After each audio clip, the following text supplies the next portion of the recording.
What's up everyone, it's Bones here. In today's video, I'll be continuing my journey through Battles of Legends, Crystal's Revenge, and in this video, I'll be covering Clockwork Knight. But before I begin, if you happen to enjoy content like this, clicking on those thumbs up and subscribe buttons would be greatly appreciated, as it goes a long way in supporting the channel and shows me that you like content like this. As you can see in my hand, I have a mixture of Earth Machine and Cyber Dragon cards, and I'll explain that later on. I am trying something out with this build since we got Clockwork Knight, and what Clockwork Knight does is that all face-up monsters on the field become machine monsters. All machine monsters you control gain 500 attack/defense.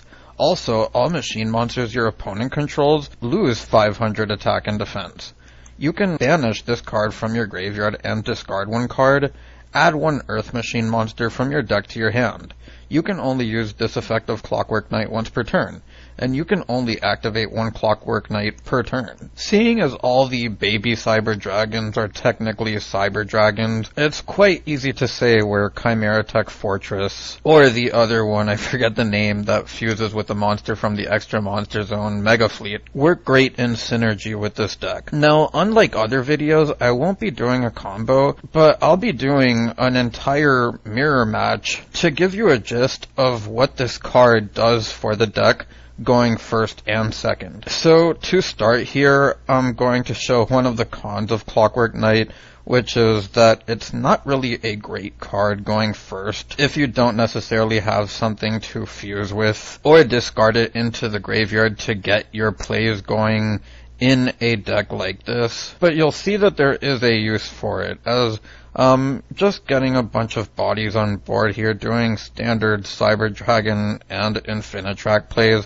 I actually wanted the Trencher here because it doesn't lock you into Earth Machines, but it can also get a level 2 back from the graveyard, as we're going to special summon Cyber Dragon back with the Nova. Now we can go into our Infinity and protect our plays from here, as we're going to use the Trencher effect in the graveyard to bring back the level 2 Infinitrack Harvester. And from here, we're going to link them away into Sprite Elf. Sprite Elf can bring back the Harvester, and now we have 2 more bodies for IP Mask, and now our Infinity is untargetable as well as the Mask. And we'll have the Overflow in this hand to give us more disruptions. And now we're going to see what Clockwork Knight can finally do in a match here, as we're going to start with the Galaxy Soldier. You don't want to use the Clockwork Knight straight away if you do want to clear your opponent's stuff, but you're going to see that I started with the Galaxy Soldier because we had the Hers, so you can just chain block the Hers, get a body, and keep advantage versus a board that can be pretty tricky to break depending on the circumstance. So I'm now going to get the second Galaxy Soldier on board, and we'll use the Overflow here, only popping one of them in order to keep the Cyber Dragon in the graveyard. You don't want to overexpend on your resources, but also because Core is in the graveyard, you don't want to give them the free special summon. Even if you can negate it with Infinity, it's just they would still have 4 cards in hand. I believe you also have knowledge of the Cyber Dragon being in hand. So from here, we're finally going to activate the Clockwork Knight, and we'll chain the Sprite Elf to it, bringing back the Harvester. Then, on resolution, we can use the IP Masquerena, and we can go into the Unicorn, which will be our way to out the Clockwork Knight without it being able to get an ad, as we'll then see the special summon of a Cyber Dragon. And this is kind of where the shenanigans begins, because it is very easy to break boards in mirror matches. As you can see, the going second player now has advantage in a situation that looked like it wasn't necessarily possible, as I top decked the Core here, and now we're going to use the Clockwork Knight in order to pitch the Core, and this will get us the Regulus. And now we can use the Regulus, equipping the Cyber Dragon, getting us a negate as well, and I'm not going to use the Overflow on the opposing side, because I figured it would be better to use it as a bait, considering that we weren't dying this turn and Core was in the graveyard. So from here we're going going to top deck a Clockwork Knight, and now we're going to use that core, and I'm negating this with the Regulus because I feel like you have to. If they get a Cyber Dragon on board, they can just Chimera tech away the Regulus, and you don't get your negate, so it's just the safest thing to do. And from here, we're going to use the Harvester now, and we're going to add the Trencher. From there, we can use the Trencher's effect, special summoning itself by tributing the Harvester. And because it's 2400, now we're just going to play the pass game, as we're going to get another core top deck. And the core this time will add me the Cyberload Fusion, and we're going to go into our Rampage Dragon like this in order to also get a pop, as we're going to hit the Overflow. And I did this because, assuming you're not playing the Mirror and it's just any other random matchup, I feel like you would pop it, so I wanted to keep the game kind of authentic even though I knew what was going on. So from here, we're going to get the pop of the Rampage. The Rampage won't be able to send anything, which kind of hurts,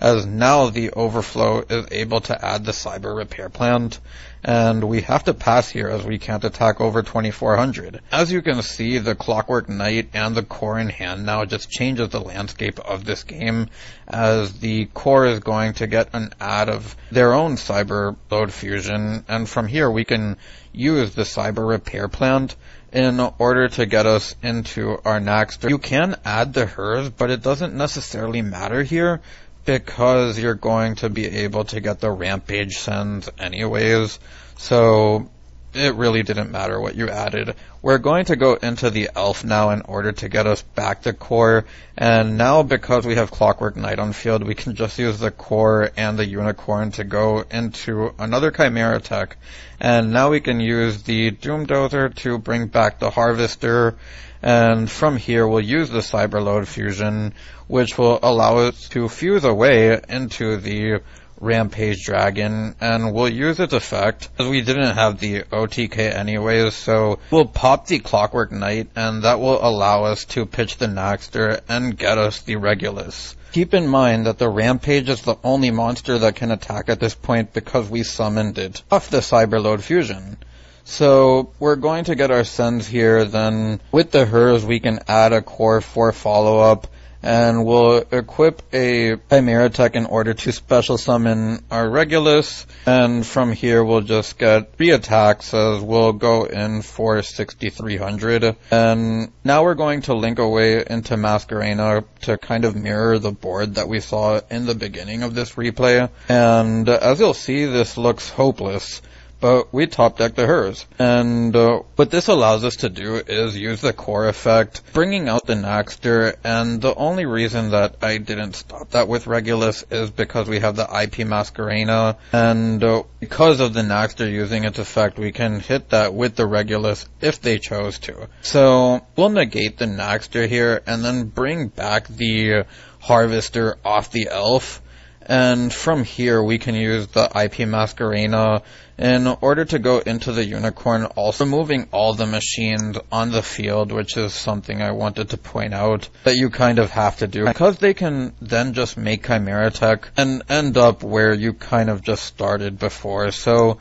we're going to see the Unicorn shuffle back the Naxter, and we'll normal summon the hers here, go into the Mega Fleet as there is still a monster in the extra monster zone, and then we can use the hers effect in order to get a Cyber Dragon. So from here we'll attack over the Nightmare Unicorn, and again, in this particular replay, because we drew the hers, we did have the out, but the point of making that decision, I felt it was the correct call, because it was putting them on having it or not. So from here, we'll see a top deck of core, and then we're going to use the core in the graveyard. So we're going to normal summon core here, and the reason that we're doing this is because we only have extra deck space for 2 Chimera techs, and we actually happen to run through both of them. As you can see, they're here in the graveyard. So the one way that we have to out this is that we're going to go into Siegler, go into the battle phase after getting our add off of hers, and with Naxter in hand, we can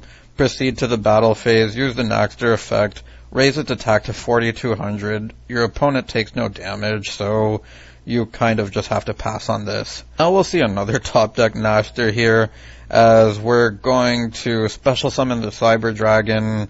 From here we can fuse away into a Chimera Tech and normal summon the Nashter, giving us a Infinity on board as well. We can then use the Infinity in order to equip the Nashter, and this will allow us to get in for 2 open attacks, as we're going to pass turn here and end on Zeus.